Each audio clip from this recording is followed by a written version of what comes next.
बात करते हैं इज एम आर का यूज कितने प्रकार से किया जा सकता है। तो जैसा कि आपको मालूम है कि इज एम आर को कई तरीके से यूज किया जा सकता है, तो आज मैं आपको बताने जा रहा हूं। और आप देख सकते हैं कि बहुत से बच्चों को बड़ी प्रॉब्लम होती है कि इज एम आर कहां यूज करते हैं। तो एक ही वीडियो में मैं आपके लिए लाया हूं इज एम आर का प्रयोग। तो चलिए शुरू करते हैं। देखिए, सबसे पहले हम यूज करते हैं इज एम आर का नॉन एक्शंस में। नॉन एक्शंस का अर्थ क्या होता है? जब किसी वाक्य में कोई भी वर्ब ना हो मतलब कोई मेन वर्ब ना हो, जैसे कम, गो, प्ले, विजिट, ये सब चीजें ना हो। जैसे सिंपल सेंटेंस भी बोल सकते हैं। नॉन एक्शन का अर्थ है, जैसे मैंने कहा वह खुश है, जैसे मैंने कहा वह खुश है, तो उसमें कोई भी आना जाना खाना पीना ये वाली क्रिया नहीं है। तो उसको कैसे ट्रांसलेट करेंगे? वह खुश है, ही इज हैप्पी, तो ही इज हैप्पी। ये आपका सेंटेंस बन गया। ये नॉन एक्शन है, मतलब इसमें वर्ब का यूज नहीं है। सेकेंड एग्जाम्पल हम देख सकते हैं। सेकेंड एग्जाम्पल में जैसे हम आपसे कहें वह मेरा दोस्त है, ठीक है ना, जैसे मैंने कहा वह मेरा दोस्त है, तो आप इसको ऐसे लिखेंगे ही इज माई फ्रेंड, ठीक है ना। इनमें इज एम आर का यूज जो होगा वो किसी भी दूसरी वर्ब के साथ यूज नहीं होगा, है ना। तो उसको नॉन एक्शन कहते हैं। जैसे कि मैं तुम्हारा भाई हूं, ठीक है, वह मेरा मित्र है, या कोई भी ऐसा सेंटेंस जिसमें वर्ब मेन वर्ब का यूज ना होता हो, ठीक है ना बेटा। कुछ और एग्जांपल्स देख लेते हैं, मैं ओरली आपको बता दे रहा हूं। जैसे ही इज माई फ्रेंड हो गया, मैंने कहा यह एक किताब है, तो दिस इज अ बुक, ऐसा हो सकता है। तुम गंदे लड़के हो, तो यू आर डर्टी। कहने का अर्थ है नॉन एक्शन का मतलब है जिसमें कोई भी वर्ब से ना हो, ठीक है ना, नॉन एक्शन कहलाता है। ही के साथ देखिए, मैंने आपको ये भी बताना है कि इज, एम और आर का यूज अलग अलग सब्जेक्ट के अनुसार होता है। जैसे ही के साथ आपका इज आएगा, ठीक है, शी के साथ आपका इज आएगा, दिस दैट के साथ भी आपका इज आएगा, या कोई भी नेम होगा तो भी आपका इज आएगा, ठीक है ना। तो आपको पहले ये समझा जा रहा नॉन एक्शन। ये जो है सब्जेक्ट्स हैं, ही, शी, इट भी हो सकता है, ठीक है ना। इन सभी के साथ हमारा इज आएगा।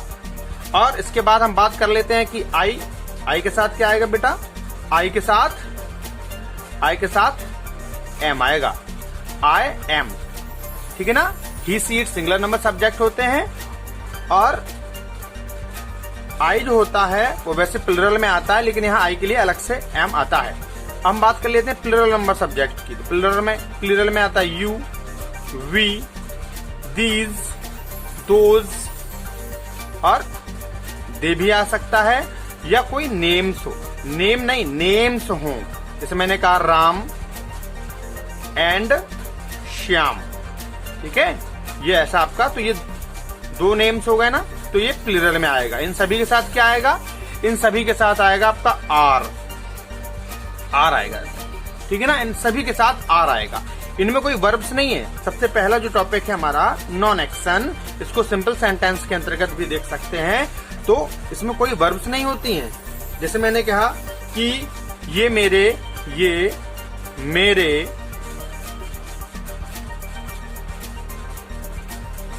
आम हैं, ठीक है ना, तो हम लोग यूज करेंगे ये, दीज आर माई मैंगोज, ज्यादा है ना, तो मैंगोज। ये इज एम आर को जो यहाँ यूज हो रहा है वो नॉन एक्शन की तरह हो रहा है, मतलब यहाँ कोई वर्ब नहीं है। अगर वर्ब आ जाती है, चलिए मैं आगे देखता हूँ। ये वाला हो गया कंप्लीट, तो उसको हटा देते हैं। ये नॉन एक्शन कंप्लीट हो चुका है, और एग्जाम्पल्स आपको दे दिए जाएंगे। अब हम बात करते हैं कि यदि इनमें वर्ब आती है, ये तो विदाउट वर्ब था, यदि वर्ब आती है तो उस सेंटेंस को बोलते हैं प्रेजेंट कॉन्टिन्यूअस, जो आपका हिंदी में रहा है, रही है, रहे हैं, ऐसे आपका आता है। इसके अलावा एक और मैं कुछ आपको नया बताता हूं, शायद आपको जानकारी ना हो। इसके अलावा आप अगर ऐसा सेंटेंस है, मैं बैठा हुआ हूं, मैंने कहा मैं बैठा हुआ हूं, तो ये भी हमारा प्रेजेंट में ही आएगा, ठीक है ना। रहा है, रही है, रहे हैं यदि आता है तो प्रेजेंट कंटिन्यूअस में कौन सी वर्ब लगाएंगे? अब इसमें वर्ब आएगी, तो वर्ब फर्स्ट की फॉर्म में आईएनजी, ठीक है ना। इसको वर्ब फोर्थ भी कह सकते हैं, ठीक है ना। प्रेजेंट कंटिन्यूअस, ठीक है, ये आपका रहा है, रही है, रहे हैं, या मैं बैठा हुआ हूं। मैं भी आपको एग्जांपल दे रहा हूं, वर्ब फर्स्ट में आईएनजी आएगी, ठीक है ना।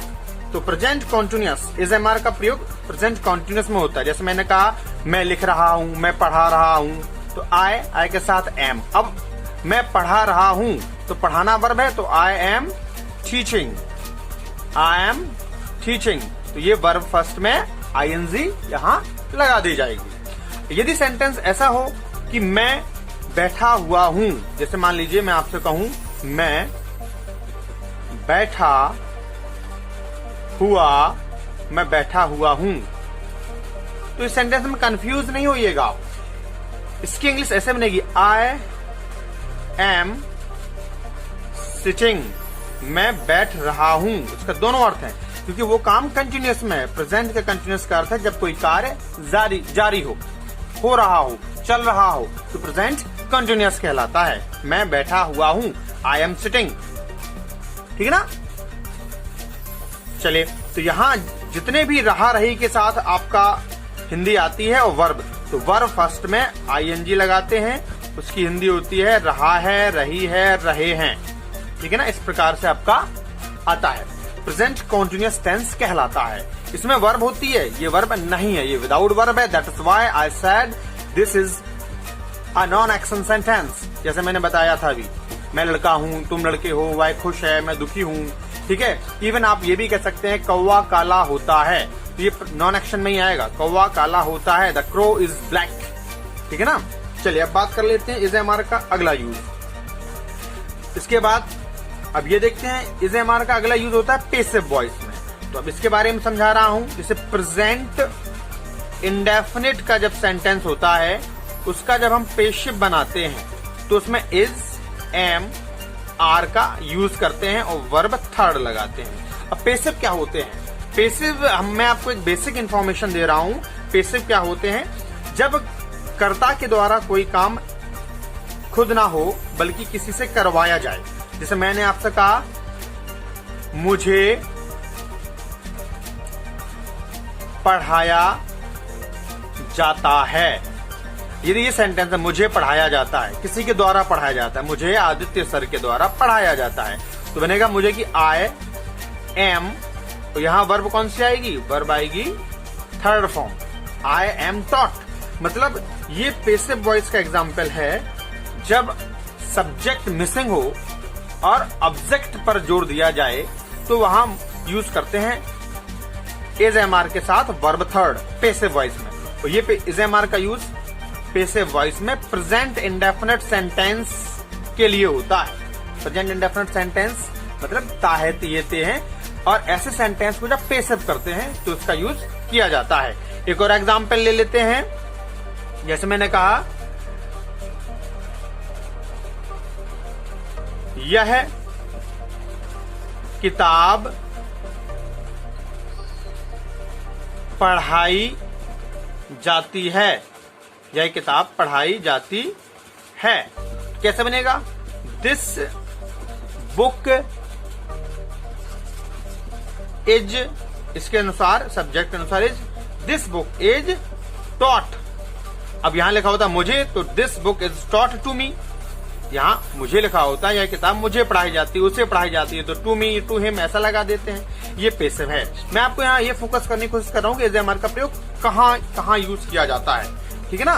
पैसिव वॉइस है, प्रेजेंट कंटिन्यूअस है, नॉन एक्शन है। अब आता है इन्फिनेटिव। इन्फिनेटिव क्या होता है? इन्फिनेटिव का मतलब होता है, देखिए मैं इन्फिनेटिव समझा रहा हूँ। इन्फिनेटिव का मतलब होता है आपका टू के साथ वर्ब फर्स्ट का प्रयोग।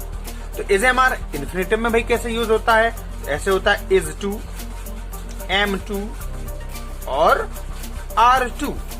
इन सभी की हिंदी होती है ना है, नी है, ने है। अब ना है, नी है, ने है कैसे? जैसे मैंने कहा मुझे आम खाना है, मुझे आम खाना है। कैसे बनेगा ये सेंटेंस? इसको बनाएंगे आई के साथ am to. I am to eat mango, उसे घर जाना है, तो ही इज टू गो। तो यहाँ पे जो आपका इन्फिनेटिव है वो ये है, टू के साथ वर्ब फर्स्ट। टू के साथ वर्ब फर्स्ट का मतलब है वो इन्फिनेटिव है। Is to, am to, are to का प्रयोग ऐसे भी किया जाता है। मुझे आम खाना है तो ये, उसे घर जाना है तो ही इज टू गो। ठीक है ना। अब इसको थोड़ा सा और समझ लेते हैं, वीडियो काफी लंबी हो जाएगी, इसलिए मैं आपको केवल बेसिक चीजें बता रहा हूँ कि इज एम आर का यूज कितने प्रकार से होता है। समझ में ना आए तो आप कमेंट कर सकते हैं, मैं उसको आपको शॉर्ट आउट कर दूंगा जो भी प्रॉब्लम्स हो। ठीक है ना बेटा। चलिए तो देखते हैं, एक बार फिर से शॉर्टकट रिवीजन कर लेते हैं। नॉन एक्शन का मतलब हिंदी में आएगा है, हूं, हो। इसमें वर्ब्स नहीं आएंगी, नो वर्ब, मतलब नॉन एक्शन है, वर्ब आएंगी ही नहीं इसमें। उसका प्रेजेंट कंटिन्यूअस, इसकी हिंदी होगी रहा है, रही है, रहे हैं। मैं बैठा हुआ हूँ, लेटा हुआ हूँ, इसमें वर्ब आएगी और कौन सी फॉर्म आएगी, वर्ब की फर्स्ट फॉर्म में आईएनजी। उसके बाद पेसिव में बात कर लेते हैं। पेसिव की हिंदी होती है, इसमें प्रेजेंट इंडेफिनिट के यूज होगा, ता है, ती है, ते हैं। ठीक है, लेकिन इसमें सब्जेक्ट का यूज ना होके ऑब्जेक्ट का यूज होगा, मेन ऑब्जेक्ट होगा, शुरुआत ऑब्जेक्ट से होगी। ठीक है, जैसे मैंने बताया, आप बैक करके देख लेना। और इसकी जो वर्ब आएगी, इसमें वर्ब आएगी थर्ड। ठीक है, केवल इसमें वर्ब नहीं आनी है, बाकी सभी में वर्ब आनी है। अब आते हैं इन्फिनेटिव। इन्फिनेटिव का मतलब मैंने क्या बताया, टू के साथ वर्ब फर्स्ट। ठीक है ना, तो वर्ब कौन सी आएगी इसकी, वर्ब फर्स्ट। तो अब इसमें टू के साथ वर्ब फर्स्ट आएगी और हिंदी क्या निकलेगी, ना है, नी है, ने है। तो इसमें टू प्लस वर्ब फर्स्ट, तो is to, am to, are to, ये आ सकता है। क्लियर है ना बेटा। अब हम एक बात और बता दें इन्फिनेटिव के लिए। इन्फिनेटिव में जैसे ना है, नी है वगैरह तो आता ही है, और इन्फिनेटिव के लिए बात करते हैं तो इन्फिनेटिव में मैंने एक चीज देखा है कि जैसे एक सेंटेंस में लेता हूं। ठीक है, मैंने कहा मुझे घर जाना है, मुझे घर जाना है। तो इसको दो कैटेगरीज, मतलब दो प्रकार में आप रख सकते हैं, दो तरीके से बना सकते हैं। जैसे मुझे घर जाना है, यदि आपकी खुद की इच्छा हो, खुद की इच्छा हो, एक तो होता है मजबूरी में। अगर आप मजबूरी में जा रहे हैं तो इसकी इंग्लिश अलग बनाएंगे, और आप स्वेच्छा से जा रहे हैं, मतलब खुद की डिजायर से जा रहे हैं, तब हम यूज करेंगे इज और एम आर के साथ इन्फिनेटिव का। जैसे इसका बनेगा, फिर अगर स्वेच्छा से है तो आई एम टू गो, मुझे घर जाना है। और आप मजबूरी में जा रहे हैं तो फिर वहां यूज करते हैं आई हैव टू गो, मतलब मुझे घर जाना पड़ता है या मुझे घर जाना है। क्यों? क्योंकि आप यदि कोई मजबूरी में कोई कार्य कर रहे हैं तो हैज टू और हैव टू का प्रयोग करते हैं। ये आपको अगली वीडियो में बताया जाएगा। अभी मैं फोकस कर रहा हूँ इज टू, एम टू और आर टू, मतलब ये इन्फिनेटिव में, क्योंकि ये लेक्चर है is to, am to, are to का यूज कितने प्रकार से किया जा सकता है। मैं आशा करता हूँ आपको अच्छे से ये बात समझ में आ गई होगी कि is to, am to, are to और प्रेजेंट कंटिन्यूअस टेंस और पेसिव में और नॉन एक्शन में कैसे इसको यूज करते हैं। ठीक है ना।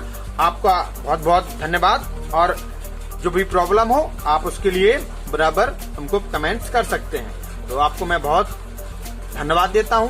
Thank you for watching English by Aditya sir.